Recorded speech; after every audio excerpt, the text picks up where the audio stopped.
Mga proud farmer, dito tayo ngayon sa isang hot spring water o isa sa pinagmamalaki dito sa aming lugar na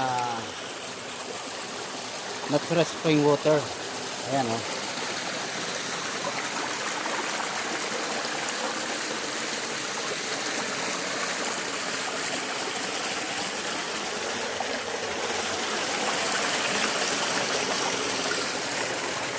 Ito marami na tayong pumunta dito pero binabalik-balikan natin to dahil dinadaanan ko doon sa ating pinupuntahan na ating area.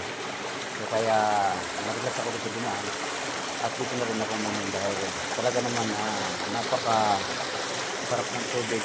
Ito ay sa ilalim ng napakataas na bundok. Dito siya lumabas yung tubig niya kaya natural talaga yung ating spring water. So thank you dyan.